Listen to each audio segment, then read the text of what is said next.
استقبال میں حاضر تھے۔ جلوس میں اصردھام کا یہ عالم تھا کہ مرد اور عورتیں اپنے اپنے گھروں کی چھت پر چڑھ گئے اور مرحبا صد مرحبا یا رسول اللہ صلی اللہ علیہ وسلم کے نعرے بلند کیے۔ بنو نجار کی چھوٹی چھوٹی بچیاں اپنے ہاتھوں میں دف لے کر یہ اشعار گنگناتے ہوئے استقبال کرتی تھی۔ طلع البدر علینا من ثنیات الوداع وجب الشکر علینا ما دعا للہ داعی۔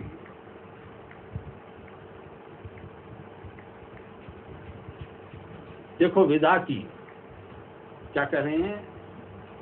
طلع البدر علینا، دیکھو دیکھو 14 کے کا چاند جو ہے اس وادی سے، خبا کی وادی سے طلوع ہو گیا ہے۔ اللہ کے داعی نے ہمیں دعوت دی ہے، یہ خدا واحد کی طرف بلایا ہے، کیوں نہ ہم اللہ کا شکر ادا کریں۔ یقیناً اللہ کا شکر ادا کرنا ہم پر واجب ہو گیا۔ وجب الشکر علینا ما دعا للہ داعی۔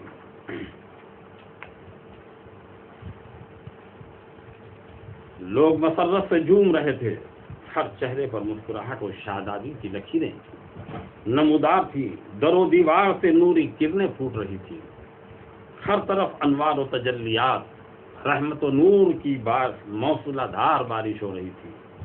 اہل مدینہ کے لیے اس سے بڑھ کر خوشی کا دن کہ جس دن پیارے آقا و مولا صلی اللہ علیہ وسلم مدینہ شریف میں قدم رنجہ ہوئے، دوسرا کوئی دن نہیں ہوا اور اس سے بڑھ کر غم کوئی دوسرا دن نہیں ہوا کہ جس دن رحمت کائنات صلی اللہ علیہ وسلم اپنی ظاہری حیات سے مالک حقیقی کی جانب کوچ فرمایا۔ جب یہ قافلہ اور جلوس محبت مدینہ شریف میں داخل ہوا تو ہر قبیلے اور ہر شخص کی آرزو تھی کہ رسول دو جہاں صلی اللہ علیہ وسلم کی میزبانی کا ہمیں شرف حاصل ہو۔ وفور شوق میں ہر شخص آگے بڑھ کر اونٹنی کے مہار کو تھامنے کی کوشش کرتا۔ اس وقت مدینہ منورہ کی بستی 9 محلوں پر مشتمل تھی، جسے دار کہا جاتا تھا۔ اس میں مشہور قبیلے اور محلے یہ تھے: دار بنو سالم بن عوف اور دار بنو سعادہ اور دار بنو الحارث بن خزرج اور دار عدی بنو النجار۔ دار عدی بنو النجار کے لوگ رسول پاک صلی اللہ علیہ وسلم کے رشتہ دار اور ننیال والے تھے۔ ان لوگوں کی خواہش تھی کہ خدمت کا شرف ہمیں حاصل ہو، اور ان لوگوں نے آپ کی اونٹی مبارک کا مہار تھامنا چاہا تو رسول اکرم صلی اللہ علیہ وسلم نے فرمایا، ناقہ کا راستہ چھوڑ دو، وہ اللہ کی طرف سے معمور، یہ وہیں بیٹھے گی جہاں اسے اللہ کا حکم ہو۔ غرض یہ کہ جس محلے سے آپ کی اونٹی گزرتی، عاشقان رسول صلی اللہ علیہ وسلم راستہ روک کر کھڑے ہو جاتے اور خدمت کے موقع کی گزارش کرتے۔ سب کی نگاہ اونٹنی پر مرکوز تھی، لوگ حیرت بھری نگاہ سے اونٹنی کو دیکھ رہے تھے اور یہ تمنا کر رہے تھے کہ کاش اونٹنی ہمارے ہی محلے میں بیٹھ جائے تاکہ خدمت کا شرف ہمیں حاصل ہو۔ جب اونٹنی ایک محلے سے دوسرے محلے میں آگے بڑھ جاتی تو ان کی آرزویں تشنا تکمیل رہ جاتی۔ کاتب تقدیر کی جانب سے یہ اعزاز عزت قبیلے بنو نجار کے لیے مقدر تھی۔ جو ہی اونٹنی مالک بن نجار کے حویلی کے قریب پہنچی تو یہاں آ کر رک گئی اور بیٹھ گئی۔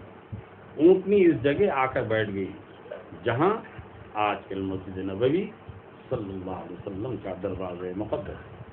حضور پاک صلی اللہ علیہ وسلم نے فرمایا، یہاں سے کس کا گھر سب سے زیادہ قریب ہے؟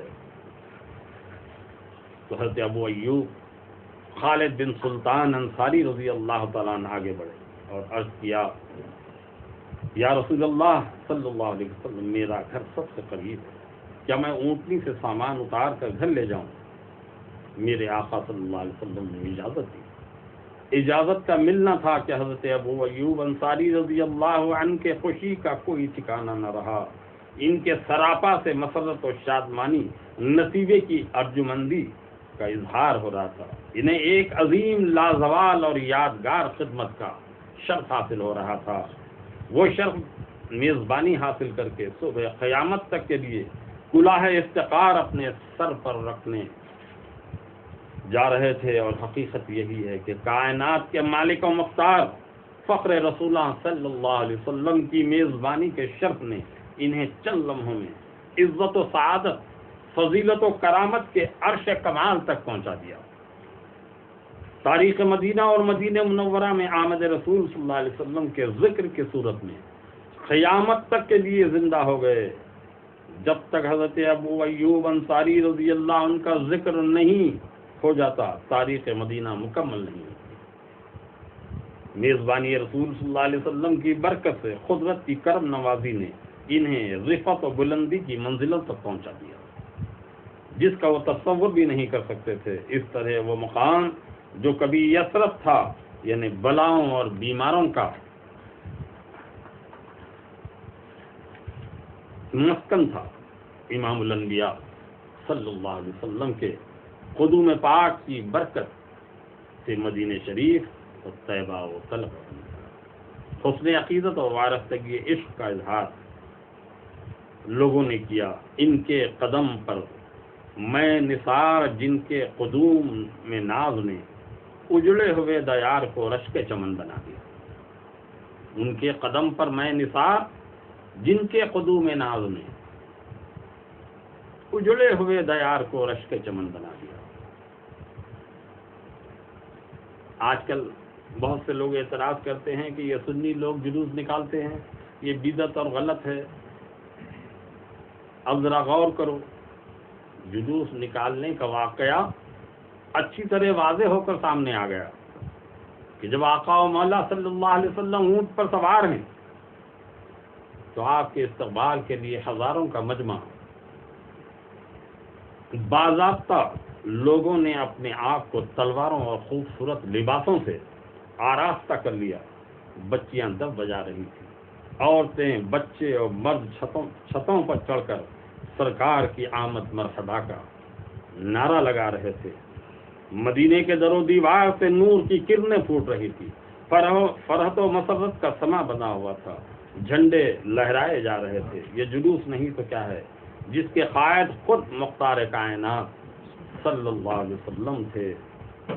اگر جلوس نکالنا غلط ہوتا اور بدعت ہوتا تو کیا اللہ کے رسول صلی اللہ علیہ وسلم غلط ہوتا دیکھ کر ناراض نہیں ہوتے اور منع نہیں فرماتے؟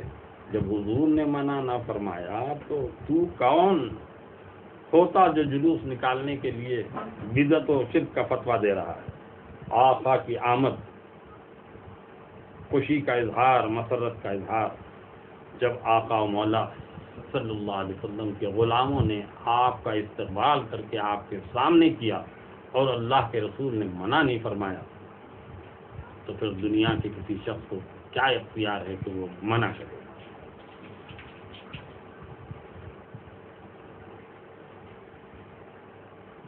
شہر مدینہ کا ایک نام ارض اللہ ہے، وہ ارض حجرت بھی، اور اس کی صنعت وہ آیت قرآنیہ ہے جس میں خدا قادر و قیوم نے اپنے حبیب پاک صلی اللہ علیہ وسلم کے مقام حجت کو ارض اللہ یعنی اللہ کی زمین کے لقب سے یاد کرا.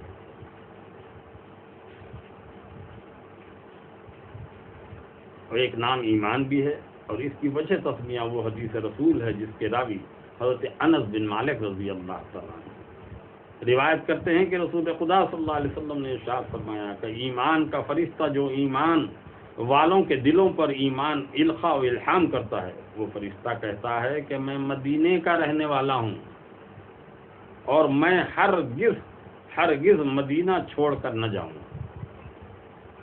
معلوم ہوا کہ شہر مدینہ جہاں ایک طرف احکام اسلام کا مظہر و مستقر ہے، وہیں ایمان کا منبع و مظہر، مصدر اور سرچشمہ ہدایت بھی ہے.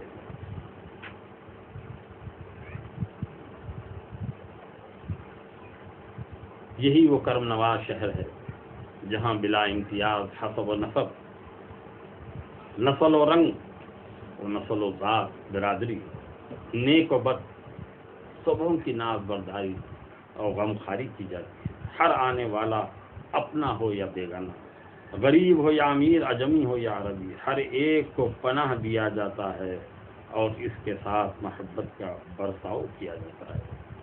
مدینہ ہی وہ شہر دل نواز ہے جو نسبی و نسلی تفاخر، امتیاز کو مٹا کر ایک جہتی اخوت و بھائی چارگی کا پیغام دیتا ہے۔ یہاں کسی عربی کو اجمی پر، نہ کسی امیر کو غریب پر، اور نہ کسی گورے کو کالے پر، نہ کسی جمیل کو بدصورت پر، نہ کسی حاکم کو رعایا پر، اور نہ آقا کو مزدور پر برتری دی جاتی ہے، اور نہ ہی کسی کو کسی پر فوقیت دی جاتی ہے، بلکہ صبحوں پر یکساں فضل و رحمت اور شفقت و مروت کی بارش کی جاتی ہے۔ ہر ایک کی ناز برداری اور دل نوازی کی جاتی ہے۔ یہاں ایسا نہیں ہے کہ اگر کوئی نیکوکار اور صالح آئے تو اسے قریب کر لیا جائے، اور عاصی و خطا کار تو اس سے رخ پھیر لیا جائے، بلکہ یہاں عاصی و گنہگار کو بھی نیکوکار کی طرح عزیز و محبوب رکھے جاتے ہیں، اور صرف عزیز ہی نہیں بلکہ عاصی و خطا کار، مجرم و بدکار پر خصوصی نگاہ لطف و کرم فرماتے ہیں۔